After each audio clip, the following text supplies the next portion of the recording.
right, okay. So, hello everyone. Hello. Thank you for inviting me to be here today. I appreciate the opportunity. So obviously we're here to talk a little bit about emotional intelligence. But I wanted to mention also that because of the nature of my work, I've had the opportunity, the good fortune to work with probably around 60 different organizations over the years, different companies. And in part as a result of that, I've sort of formulated my own view of what it takes to be successful at work. I have a 5-point plan. So if you wanted to hear that, that would be another possibility. Okay. Great. So actually, if you wouldn't mind, and maybe we could do this fairly quickly, would be helpful to me to get a little bit of an introduction of the people that are here. So if you wouldn't mind introducing yourself. Probably two main things. One would be if you're working, what kind of work you're doing. If you're interested in finding work, what kind of work you're looking for. So a little bit about that. And then, secondly, is there anything in particular about this topic of emotional intelligence that you're interested in, that you'd like to accomplish today? And if the answer is there, well, I don't know much about emotional intelligence, that's okay. So would somebody be willing to start us off with a quick introduction? Who would be willing to start? I'll start. Okay? So I'm Marian Gilmore, and I work at the Carroll Center for the Blind, both in project search, projects, and whatever has to do with work. That's kind of my domain. Huh? And I was reading through your the role-playing exercises, and all of those things pertain to, particularly your first one happened last Friday. Ah, okay. So I was like, oh, I wonder if he knew. No. I was there. Yes, No, yes, I- in spirit. But this, anything to help us during our days, to problem solve and to work more effectively with people. So I'm kind of excited about all of it. Okay, great. Thanks, Marianne. Sure. Should we make it easy and Just go around. maybe go around the right, table? right. I always wait for the first one, Yeah. and then you start it off. So Mike, if you wouldn't mind. Yeah, Michael Mulligan, I'm the job coach in Project Search in the Carroll Center. I guess I'm still not, I'm still need to learn more about emotional intelligence. But if you feel something rising up, some sort of response to something, how do you just kind of pull yourself back? It seems very tough. It's like, it sounds good when you talk about it, but how do you do it practically Yes. in a real life situation? So yeah, in the EI terminology, that's self-management. And I don't know about all of you, but I find that to be the most challenging piece. But we'll talk more about that. Great. Thanks, Mike. I am Richard O'Driscoll, and I work here in the Cambridge Health Alliance, both in Somerville and Cambridge. Currently over in radiology, working as maintaining like a schedule, just calling people on the phone, Huh? confirming their appointments, and making survey calls, things like that. And I was prior to that, I was doing work upstairs in medical specialties, doing the same type of work. So basically been doing customer service for quite a few years, and that's kind of the goal I'm seeking, that kind of thing. And I have a little bit, I guess I have a little bit of emotional intelligence because I've dealt with a lot of people and learned how to listen and not interrupt and things like that. And, Yes. and so I guess I've got a little bit of experience, but probably can use a little bit more. Excellent. Well, certainly in customer service, if you had to pick one role in an organization where emotional intelligence is especially important, that would be it. So thanks, Richard. Charlie? My name is Charlie. I'm one of the job coaches at the other site with the Polis Center at Mass Eye and Ear. And I think I'm really interested in empathy. That's something we've talked a lot about. Cool. Trying to better understand your coworkers and your supervisors to understand their needs and wants so you can do better work. anything related to the topic of empathy, would be really interested to hear about. Okay, excellent, great. Yeah, that's a absolutely critical skill when it comes to emotional intelligence. Great. Steve, I'm a project search intern. I started out with dietary and now I'm security. Huh. So I have my eye on the place. Is there anything in particular you'd like to cover today, or no? Not anything popping up? Okay, cool. Hi, I'm Edith Moritz. I'm at the Polish Center. I'm one of the instructors and job developers. And as I'm meeting with different recruiters, temp agencies, companies, corporations, there's many leaders, organizations that the companies do well, but I see many people at the top making decisions and they lack huge amounts of emotional intelligence. So how do we extract our needs to get everyone the jobs they need, but how do we massage around the fact that these people, some of them don't exactly have a high caliber about EI, so how do we work around that? So sort of dealing with others who don't have emotional intelligence. That's a challenging one. Okay, great. Julie? I work doing training at the IMU. I've been in the mailroom in the cafeteria, doing office work and a little bit of supplies and cooking.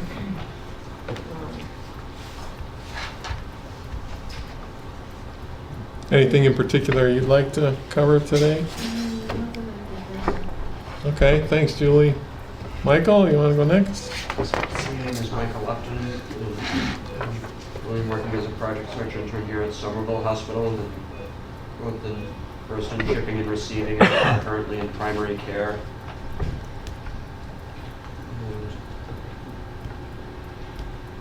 I'm not sure if there's anything really in particular that Okay. I want to cover.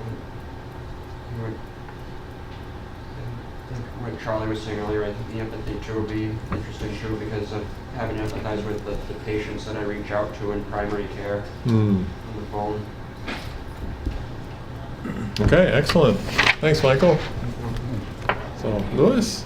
Hello, Soto, representing Children's Hospital from desk. Not what I'm doing now, first term, I started Cambridge, and I'm doing it here. Do not know much about the topic. I'm Okay. interested until, Okay, great. That's the most important thing. Are you open to learning, right? Great. And I'm Teresa. I work for the Polis Center and work really with the whole group, but mostly at the Mass Eye and Ear. And like you, I've worked with a lot of people over my years, and I do believe this is so much more important than IQ and skill. I think if you can master at least even understanding who you are and how you project yourself and really reading the cues, I think that's just critical. And that's my weakness. I think I'm more aware of my own self, but don't always pick up the cues of others and then how to address it. And sometimes you pick up the wrong cues and you think they're thinking one thing and then you make it worse. Right. Addressing something that isn't really there. So thank you for being here. I think this is going to be a really Oh, my helpful- pleasure. helpful Thanks. assignment. Thanks again for the invitation. So how about Steve-O? Stephen Feberge. I started out in IT, which I loved, of course. and Ah. That's my biggest thing. And front desk was great because I really learned, I think, emotional intelligence, like kind of on the spot. And now I'm Yes. in the food services doing patient surveys, and I think the empathy is important. And I think everyone's kind of alluded to that. You have to step back from yourself, really listen, and it's not easy. But I always have stuff to learn because it's really an interesting topic, that control, like you said, and like Charlie said with the empathy. So it definitely looks like there's a lot to learn in here. Excellent. Thanks, Steve-O. Kadeem? Hi, name's Kadeem. I work at Mass Eye and Ear in the mailroom. I enjoy it. Great. Anything in particular you might like to have us talk about today? No, the whole thing. I would like to improve my emotional intelligence. Okay. Excellent. Elisa? And my apologies if they call me. No problem. I'm Elisa, I'm the manager of patient information, volunteer engagement here at Bishop Alliance. It's a pleasure to have you guys here. And I'm here to learn a little bit more. Okay, excellent. So I didn't miss No, anybody. Zena, yeah. Oh, Zena, I'm sorry, yeah. I'm Zena. I'm one of the job coaches. I work with Michael. I think I'm interested in learning about kind of gauging other people's emotions, kind of similar to empathy. I guess it's kind of learning what Teresa was saying, what cues to pick up on to tell how someone's feeling, you know, when to back off, kind of thing. Okay, cool. Like we have a dipstick, like the oil. Oh, yeah. Well, you know, Mood rings. Oh, there we go. Mood rings, yes. Everyone wear one. Cold I mean, hands. it's actually one of the things I sometimes say, you know, we're not born with a meter on our body, Yeah. you know, that says, you know, right now I'm 15% frustrated, 35% angry, and the rest is indigestion. You know, I just said it. you know, it doesn't work that way, right? So, Some people are good meters. Like they'll come up to me and say, "Oh, you're stressed out today and you're upset." And Oh, my yeah. sister's like, "Oh man, how do you do that? I wish I could." well, you know, that's like having a meter for somebody else. I mean, it's challenging enough to have a meter for yourself, Yeah. right? Yeah. My name's Ken Kerber. I've had my own business for the last 13 years.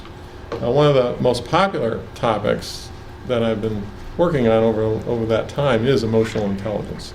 And I have some theories about why that's the case, why a lot of business organizations are very concerned about this. And be happy to share that if that's something you'd be interested in.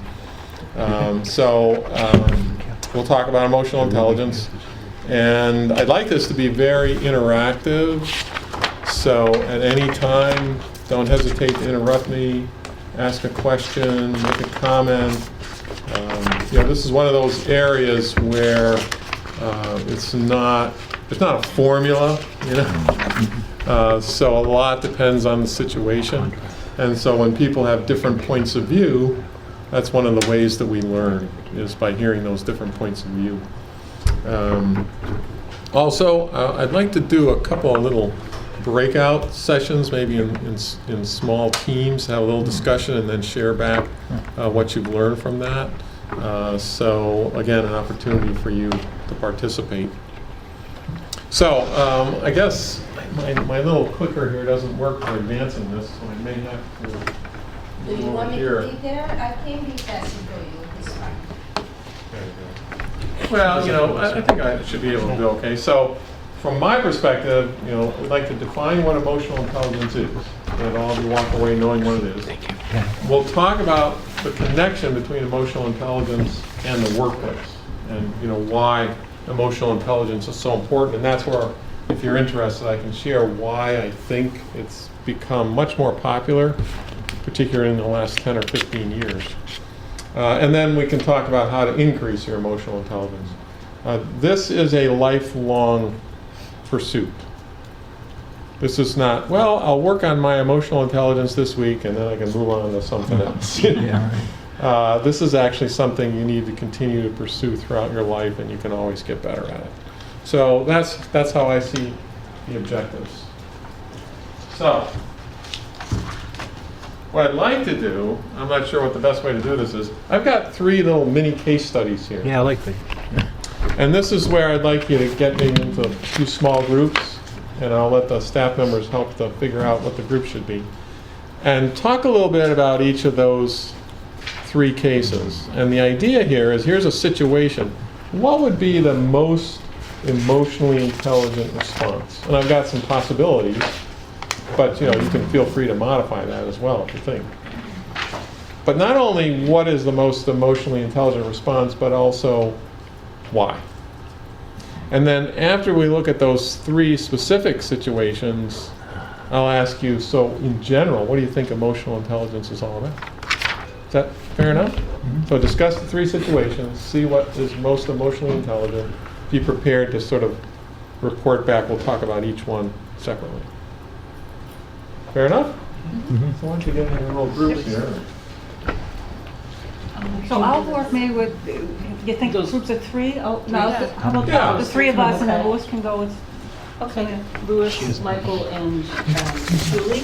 so I think we should Guys- be no more than guys- 3. In another group or 3? Or if maybe, Edith, do you want to be with Julie and Michael? It's nice to have people. How about we turn around and make a little Well, that, group here? I guess that would be three, Yeah. you, Julie, and Michael.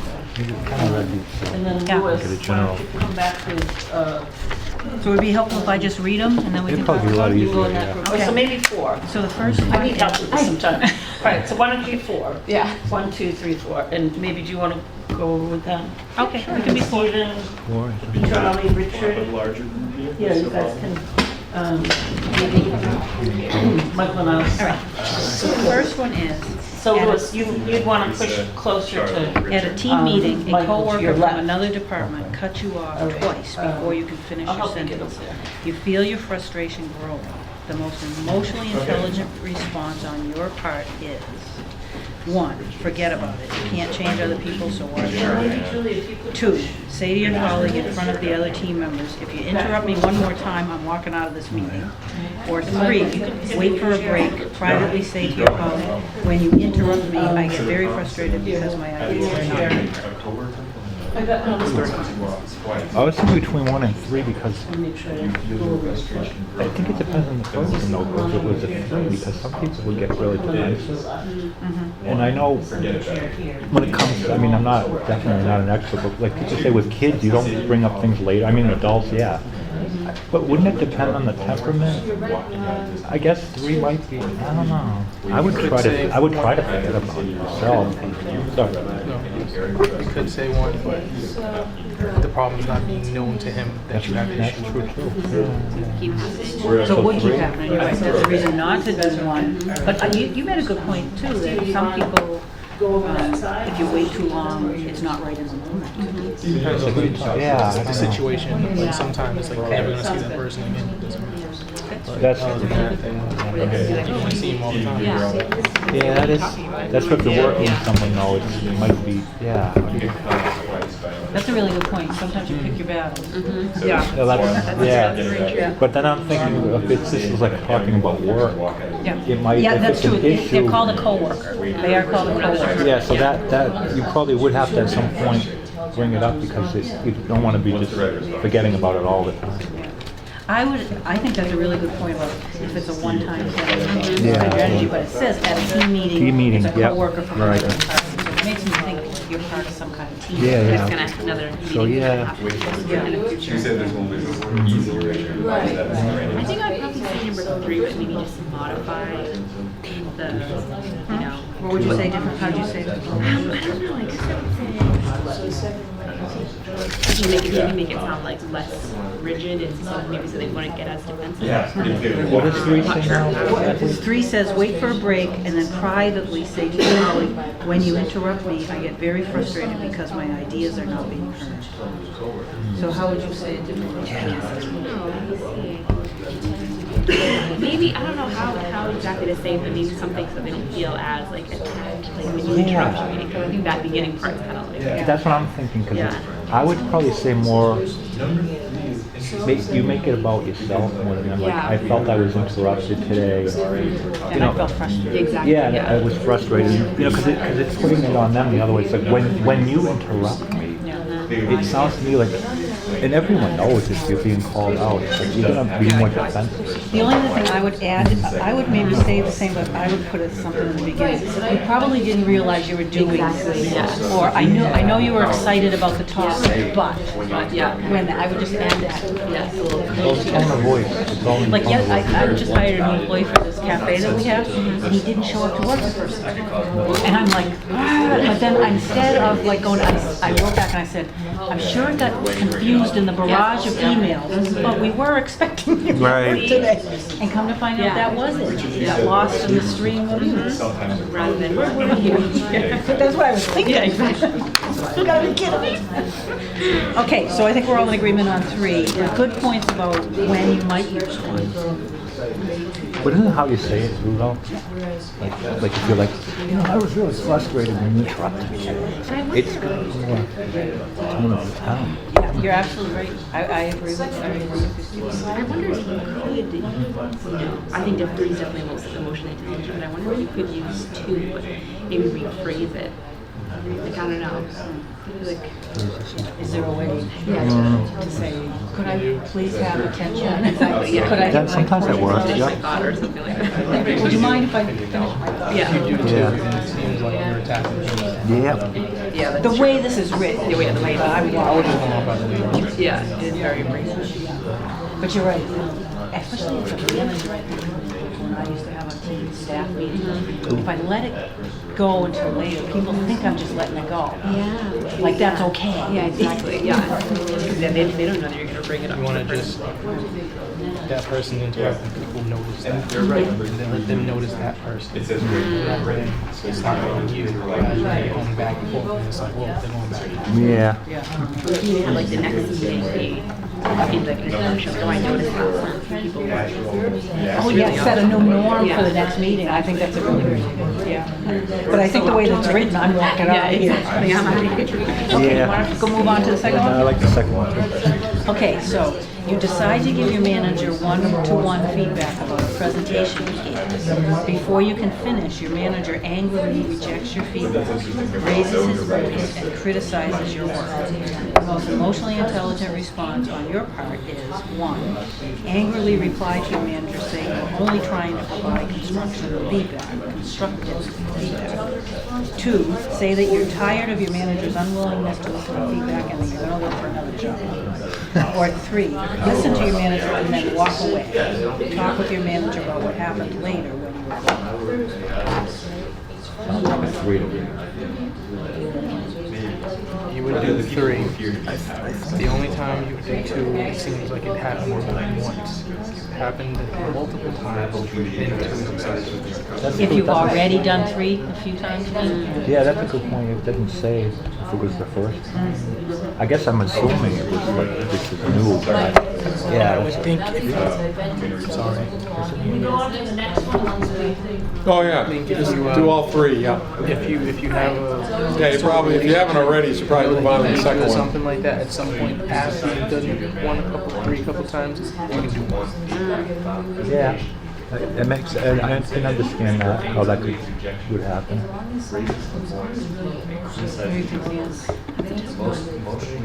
Three is Yeah, It- yeah, it is. yeah, It's three's not- definitely I don't the think there's answer, any, but- like, easy answers. Yeah. well, I think what we're doing is saying when the Yeah, other one's actually you mean, available. yeah, intelligent. trying, yeah, Yeah, I think 3 is definitely the most because you're not kind of reacting to them.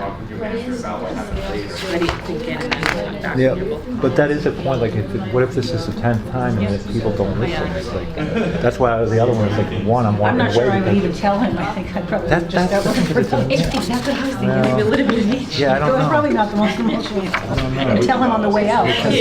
You're right about it. By the way, last week. Yeah. How many times could Yeah, I really exactly. Okay, I think that one's pretty clear. Okay, number 3. An important customer calls in is very frustrated. The customer says angrily, I talked with 3 people at your company, and each one told me something different. I don't need this aggravation. The most emotionally intelligent response on your part is 1, say, I don't know what's going on, this isn't my department. 2, say, don't be upset, this is a big company, not everybody agrees with each other. 3, say, it's frustrating when people give you different answers, and I'd like to help you resolve the discrepancies. The answer is 3. Yeah. You can't do 1 because it's not solving the problem. You can't do 2 because it's giving away too much information about the company. So you problems in the company. But how many times is number 1 what happens? Well, I'm people are sorry, always, this is my don't be department. upset, Sure, it's yeah. not my problem. Let me transfer you Yeah. back to. Yeah.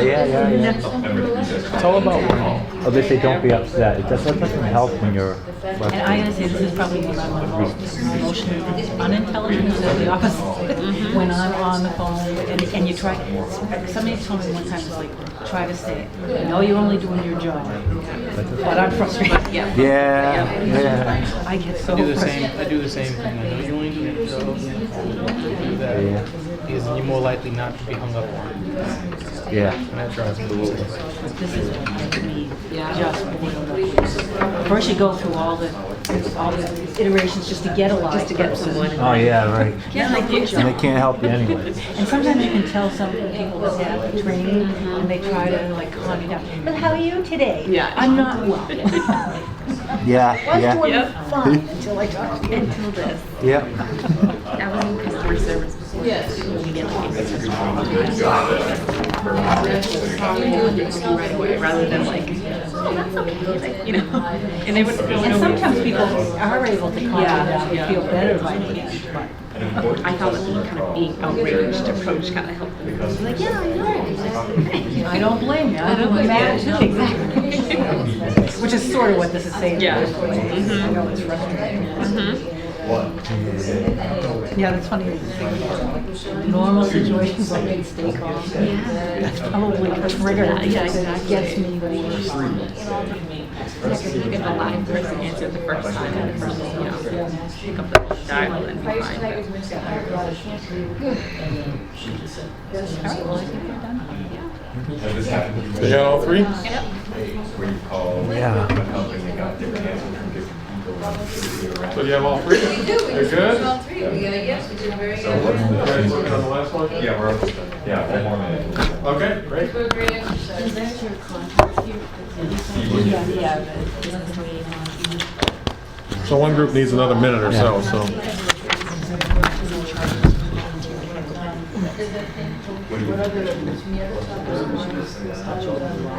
Oh, yeah. So why is the third answer the Sit in, I guess. And you realize that I would have stayed. Like, I think I took good, good. How about you, Lois? You actually go pretty well. You're a good writer. Thank you. What do you think of the writing skills? You're a good writer, so you write like that. Stay with our partner. You give the feedback. If you want to. Looks like Yeah. everyone else is. Sure. We're gonna stay with you. It looks like everybody's. Okay, yeah. Sorry. I'll just go. Yeah, I know. We gotta finish. So we good? Yeah. Got it, okay. So here, let's talk a little bit about each one of the scenarios. By the way, how realistic were these? Very. Oh, yeah. Is that stuff happen? All the time. Okay. So let's talk a little bit about each one, sort of what you think would be the best response in that situation. We'll go through each one, and then at the end, I'm going to ask you to help me define what emotional intelligence is, based on those as specific examples. So how about this first one about the coworker who cuts you off? By the way, is that upsetting to anybody? It can't be. I mean, I don't like being cut off. I don't know about you. It's sometimes called an emotional trigger. Something that somebody does. They say it, they do it, and it causes strong emotion in you. So that's an emotional trigger. So what would be the best way to respond to this? Who has an idea? What do you think? Okay, Dina. I think the wait for the break and then privately talk to the yeah. colleague. Okay. So how many groups decided the third one? Wait for a break. So, all right. I would agree with that. Then I Why? ask the question, what if it keeps happening? Like some people Oh, don't listen. Then you're really in trouble. Okay. That's a great point. Let's come back to that, though. Let's deal with the one situation first. What if you've done that and it still doesn't work? Then it's totally okay. Right. So let's come, that's a great question, by the way. Let's come back to that, but let's just talk about dealing with it once, right, this time. So why would it make sense to wait for a break? I mean, what's the rationale? Don't get a heated argument and you want it to finish the meeting or whatever, Okay. So if you were to say that, I guess what is it?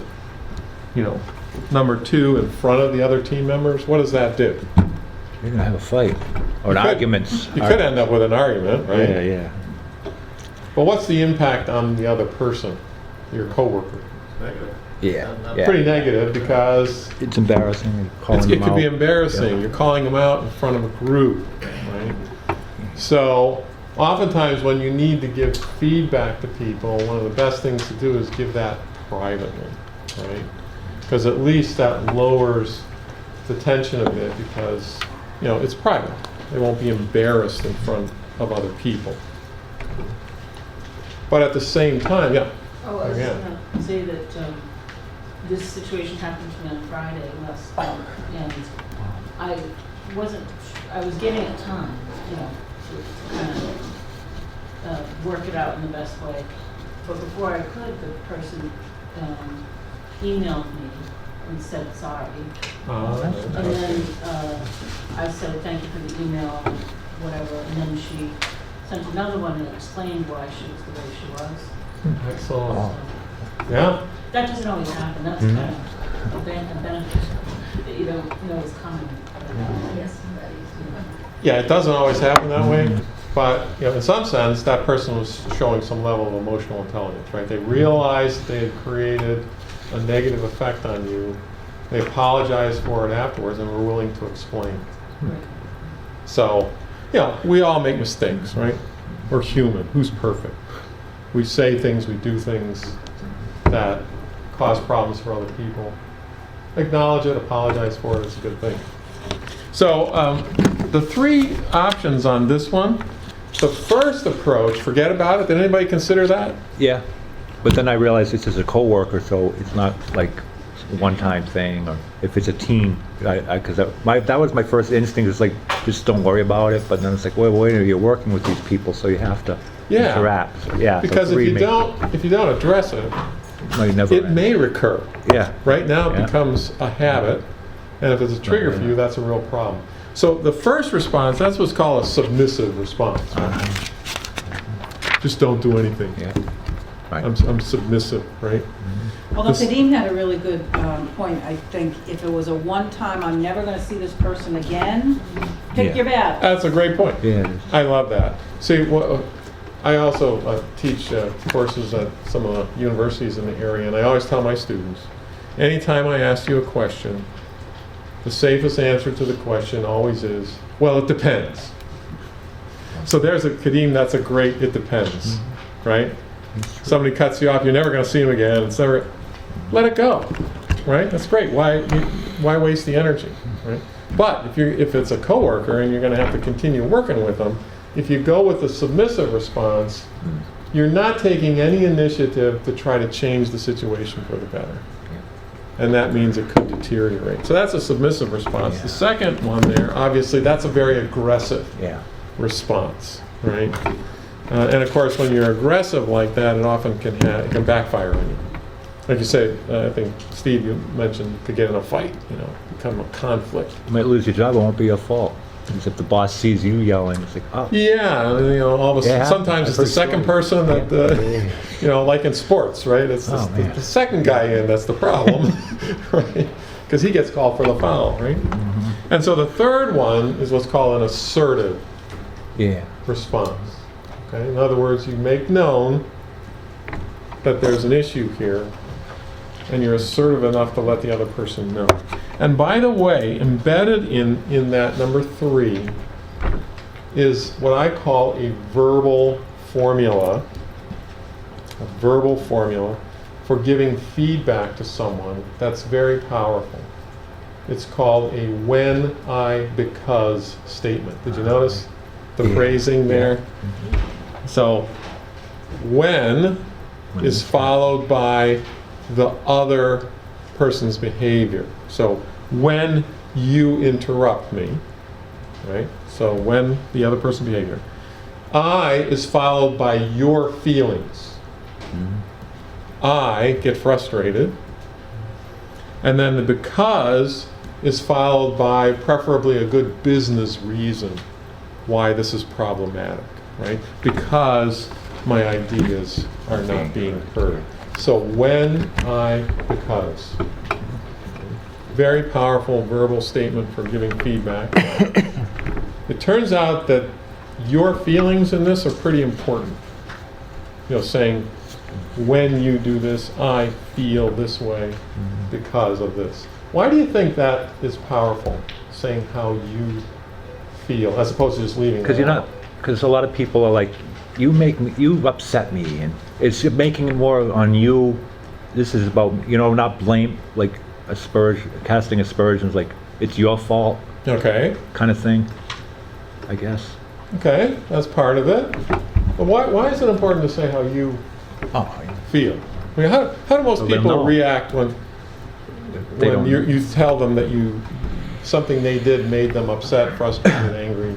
How do most people react to that? Yes. Is that what they do? They say, yeah. Well, some people. Yeah.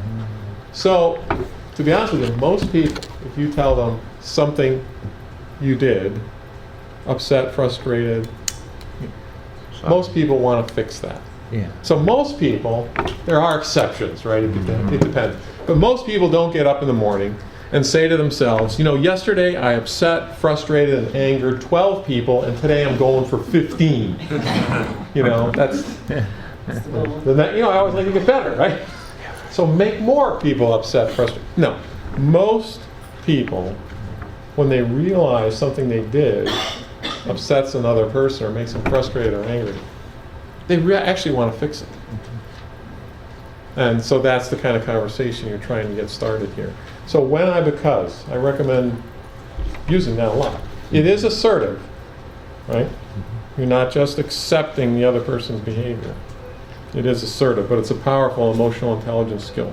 They actually use that in counseling. When you're learning how to counsel people, that's what you're Cool. supposed to do. So It's a powerful way of improving a relationship. part of our job, our teacher did not want us to say frustrated. Everyone said, you make me feel frustrated. She wanted me to say, you make me feel trapped, or we couldn't. She didn't like frustrated. Yeah. I don't know how. Any reason why? I think everybody just used it. They Okay. learned it. So too common. Yeah. Okay.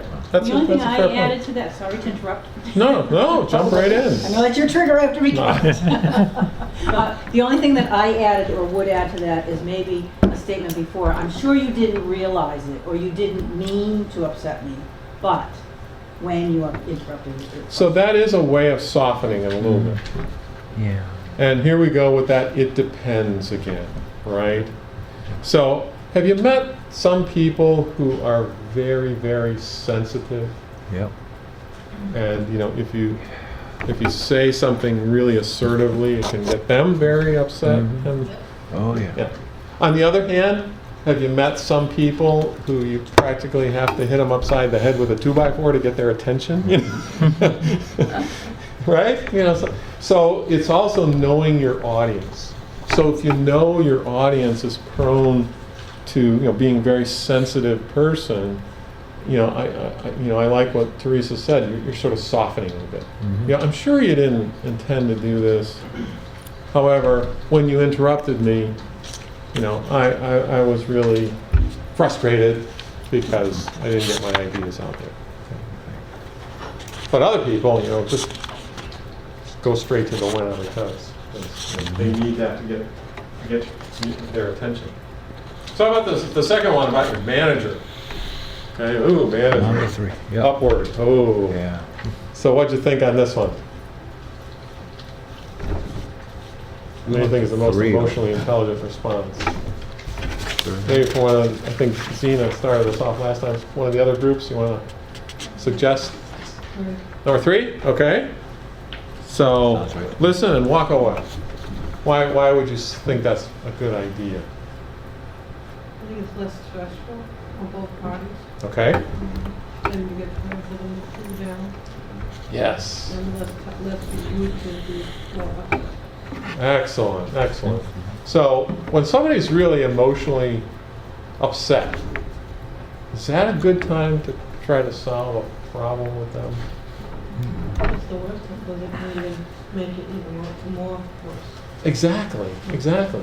So when people are emotionally upset, they're literally not thinking clearly, right?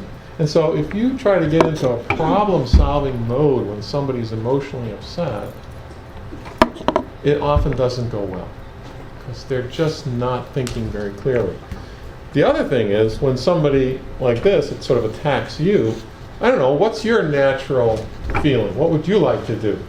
What does your impulsiveness say? Anger, but Yeah, get angry and attack back, right? yeah. Inspire. Hey, I was just trying to be constructive. And so the other two Gets nowhere. are sort of, attacking back, right? Which is a pretty natural, normal human tendency, right? Somebody gets upset with you, you don't think it's justified, so what do you want to do? You sort of get upset with them. Now the key to this is actually another emotionally intelligent skill. Okay, so the when, I, because was one example. This one is called delay. Just wait. Count to 10. Yeah. I'm sorry? Count to 10. Well, sometimes that's all it takes. Yeah. Right? That's a very good point. Sometimes you can't leave the whole situation and come back 2 hours later the next day. You got to deal with it now. So counting to 10, it's actually a good piece of advice, right? Allow yourself to calm down a little bit. So that's a short delay, but also a longer delay. Maybe wait till an hour goes by, or wait until the next day. Now the key with delay is that you do have to come back and address the issue. Shoot. Yeah, I know. See? And sometimes, as people get ready to address it, they kind of psych themselves out and getting themselves so much more nervous about what they're going to say that adds the anxiety after the fact when they could have just dealt with it up front. Well, it could be. It could be. Yeah, definitely. But on the other hand, preparation often is helpful, right? In other words, you actually think through, how am I going to say this? Maybe I use a when, I, because statement, where in the moment, I would have said something, more aggressive than assert. So again, it depends. And it depends actually who you're dealing with too, so maybe they're calmed down by then, and then there could be an apology coming in the meantime as well, so. That's very true. Yeah, sometimes they realize what's happened, and then they come. So actually, this scenario is based on a real situation. This actually happened to me a number of years ago at Data General. It was my boss. He gave a presentation to like 30 people. They're walking out of the room. I went up to give him some feedback. What on earth was I thinking? Giving your boss some... Call him back. Well, I was a little bit young and naive, right? Well, You knew everything. oh yeah, and I literally was thinking I was going to be constructive, and he literally started yelling at me. Wow. And people were turning around like, what's going on there? Yeah, I think when you can see your coworkers giving Yeah, it's like, emotions. and I'll never forget, I did this though. I just listened to him, and then when he was done, the meeting was over, I just walked away. And I remember I worked at this facility with these two large buildings. I actually went outside and I walked around these buildings twice. What was I trying to do? Calm down, I guess. I'm trying to calm myself down because my boss is yelling at me. This is not a good thing. That's called a career limiting move, right? This is not good. And so I'm trying to calm down. But what I did was I actually waited all the way to the next day. And when I came into work the next day, I walked past my boss's office. His door was open. He was sitting in there. I said, John, his name was John. I said, John, do you have a few minutes? I'd like to talk with you about what happened yesterday. Oh yeah, sure, come on in. And so I don't remember what we said, to be honest with you, but we got it all sorted out. We're friends to this day. We had lunch a few months ago, and we stayed in touch. So, but you have to come back. If you don't, let's say you don't, you walk away, but you never address the issue. Next time you try to do it, try to walk away from something, the other person may not let you. Right. Oh no! Hey Steve-O, you're not walking away from this one. You said that last time. We never talked about it, so we're going to talk about it now. That's right. Get it over with. But see, the problem there is that if everybody's upset, okay. So you got a couple of EI techniques: when, because, and delay. We said, what happens if this is the 10th time? Oh yeah. Oh, I'm sorry. Thank you for reminding me. So now you got a bigger problem. Okay. So now what you have to do is you have to go to that person and probably in advance ask them if they'd be willing to spend some time talking about your relationship. Talking about the fact that there's a pattern.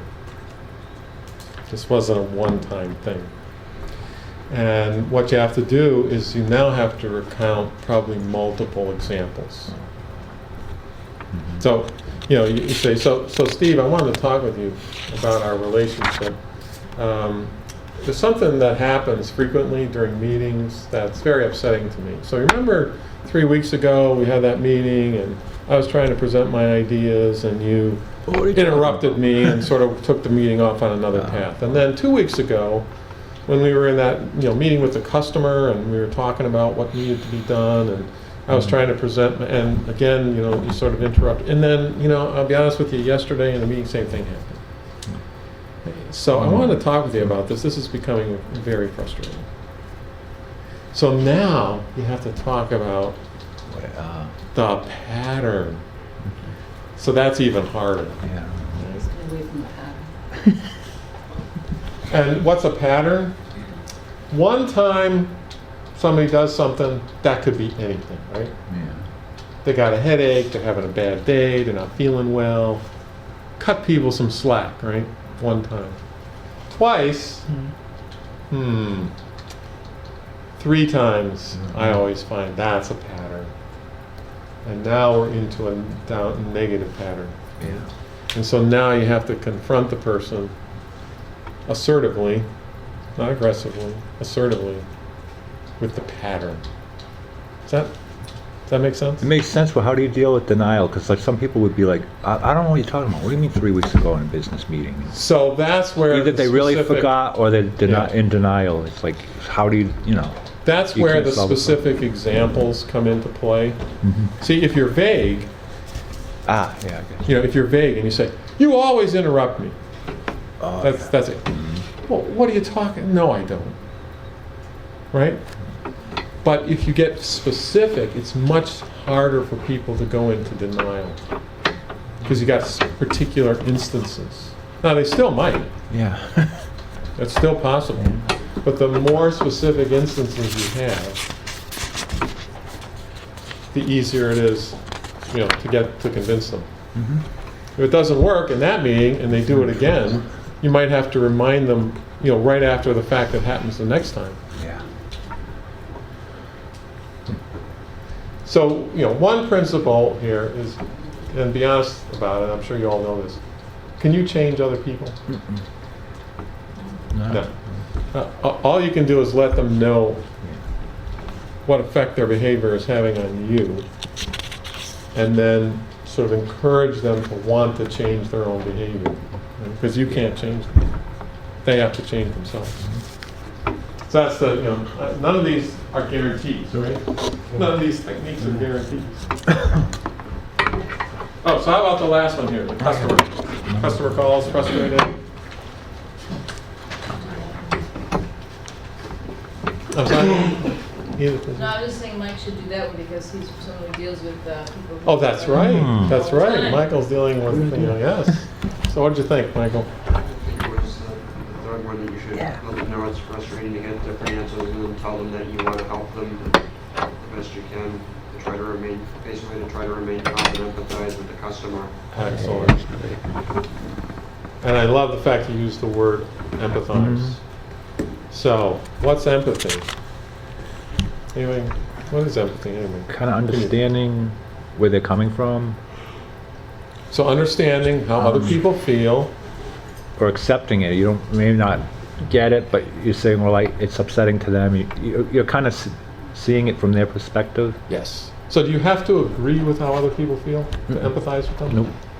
Not necessarily. No. No, you don't have to agree. Do you have to feel the same way?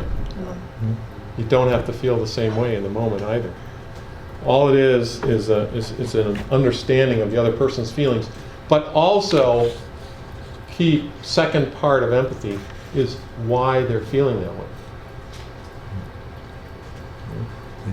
Did you notice?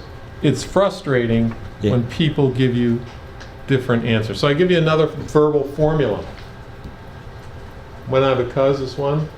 A verbal formula for empathy is it's when. It's plug in the other person's feeling, right? Yeah, use that frustrating word again, Marianne. Oh, yeah, I'm gonna have to, no, see, I'm gonna have to change that. When you describe the reason why the other person is feeling that way.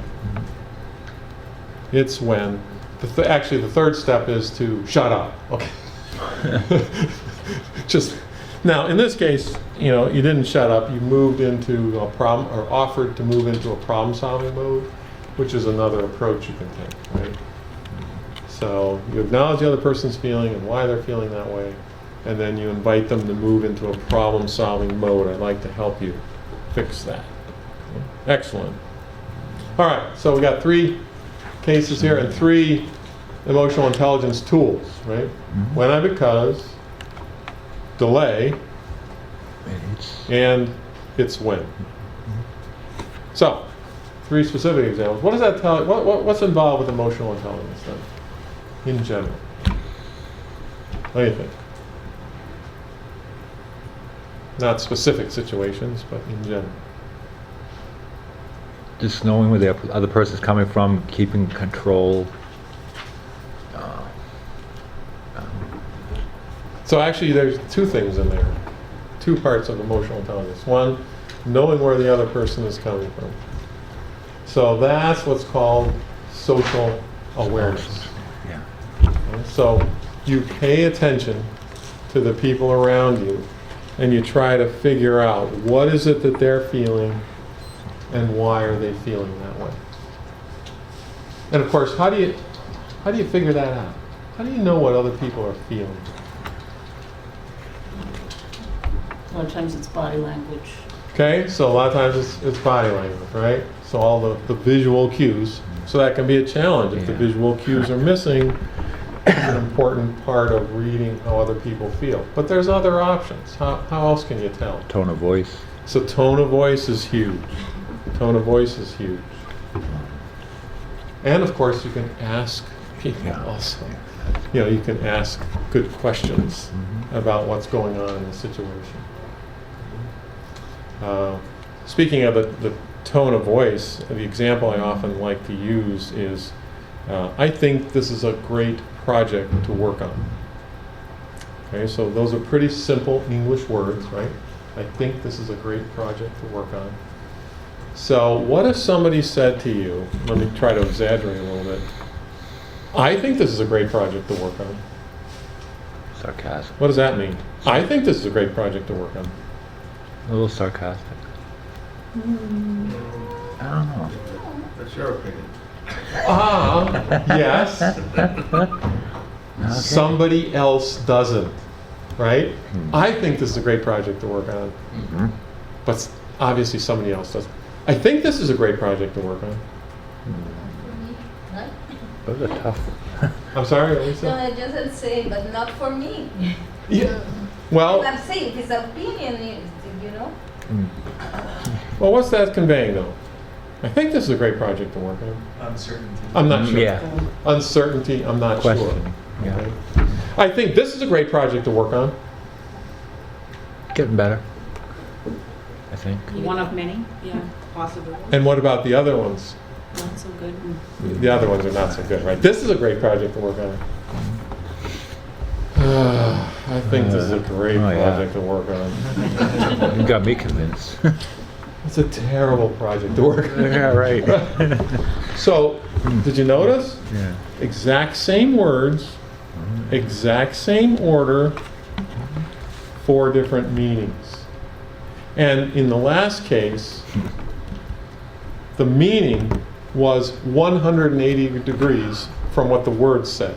It was the opposite, and you knew it right away. I could tell by your reaction, you knew it right away. And so that's the power of tone. Tone is huge. So when you're listening to other people, really pay attention not just to the words, but to the tone. So that was one piece, the awareness. But then you said something about control. Whose control? You are control. Yeah, my control. So blow that's the self-management piece, right? Making sure that you are managing your own emotions, right? Which can be very challenging. Yeah. Right? a lot of times when something happens, especially if it's a trigger, our emotions say, do this, say this now, right? Yep. It's called, an impulse, right? They yell at me, yell back, right? But then you have to control that, self-manage. So social awareness, self-management, what else when it comes to emotional intelligence?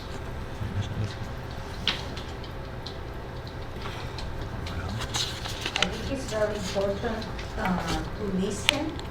If you are a person who listens, you're going to be able to give the right response. Absolutely. So listening, again, that's a social awareness skill, right? That ability to listen. And remember, when you're listening, it's not just to the words, because the words can be misleading.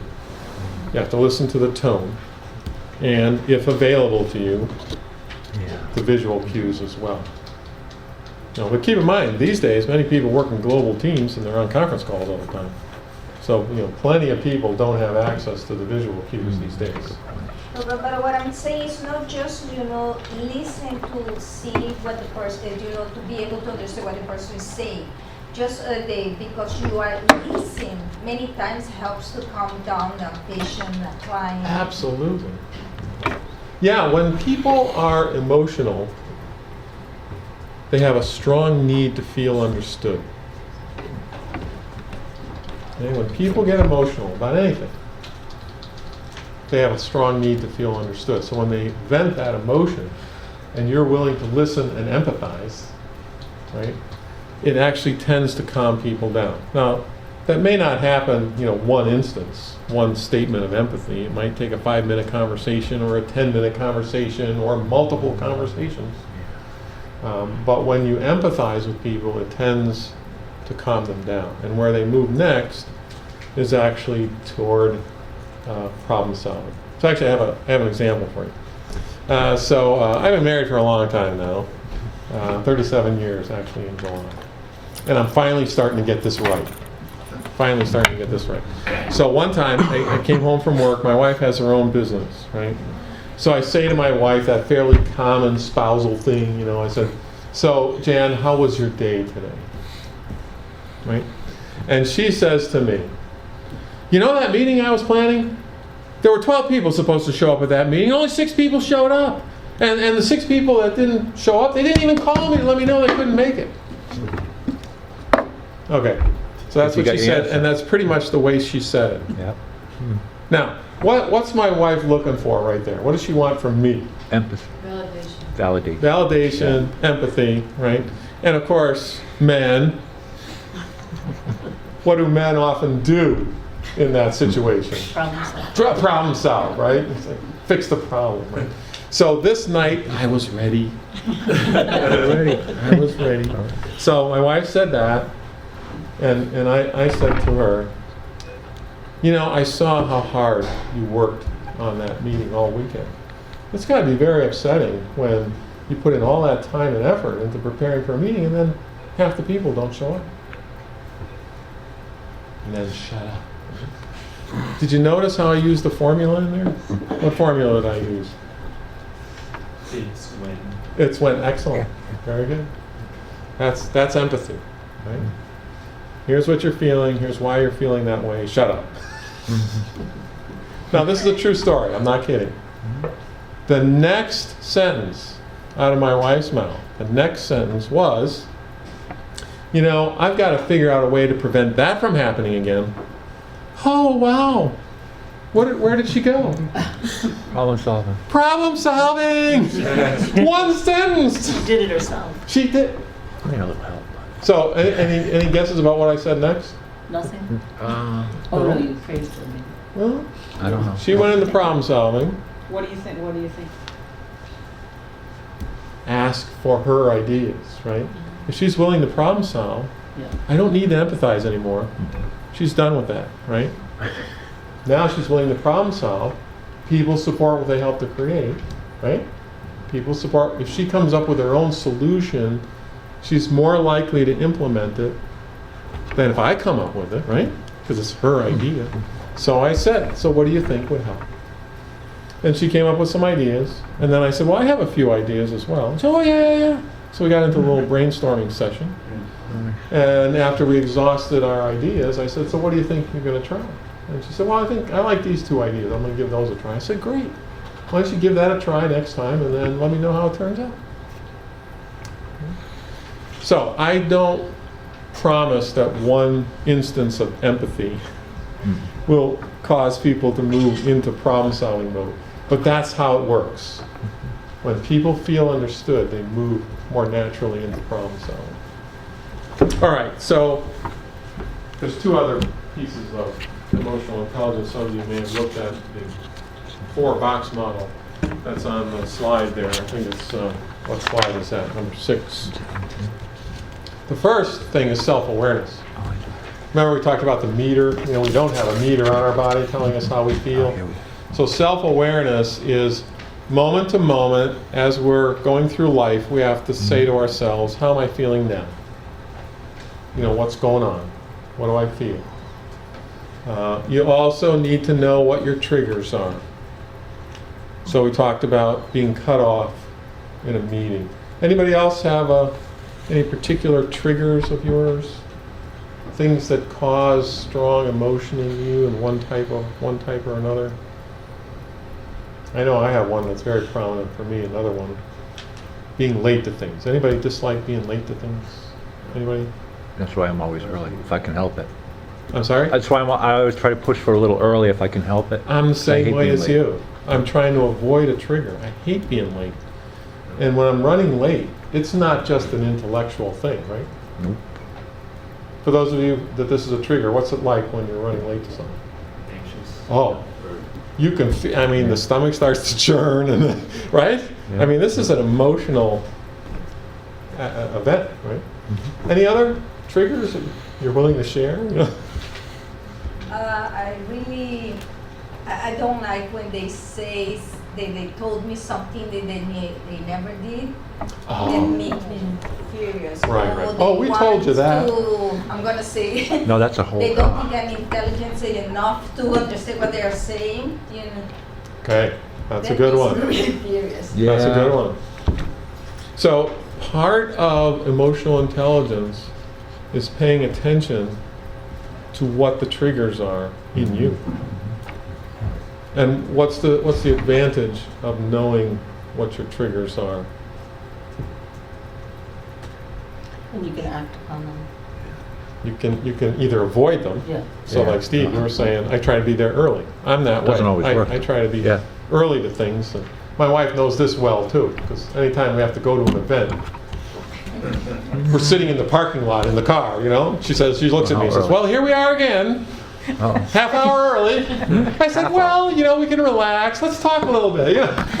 That's probably a trigger for her that you always say. Yeah. No, actually, she's become very good about that. I think I've converted her. Actually, she kind of likes. 7 years. Yeah, 37 years. She's gotten used to it, and she's like, oh yeah, let's go early. You know, I like to be there early before the crowd gets there. Right? So, but yeah. But then the other thing is, even if the trigger is pulled, you know it's Your coming. awareness, yeah. You know it's coming, right? Yeah. And you can prepare to do something about it. So that's the second component of emotional intelligence is self-management. So once you know your emotions and you know what your triggers are, you can plan so that the next time somebody pulls that trigger, you don't say or do something you regret. Or maybe you can avoid the trigger altogether. I mean, another trigger for me is traffic jams. I don't know, anybody love being in traffic jams? You know? I hate that, right? You know? So oftentimes I'll try to travel at times when there's less traffic. So clients want to set up meetings. I'll try to set them up in the middle of the day, right? So that if I have to drive into Boston, there's less traffic. Whereas I don't want to have to be there for an 8:30 in the morning meeting. Oh my gosh, where I live, I have to leave at like 5 in the morning.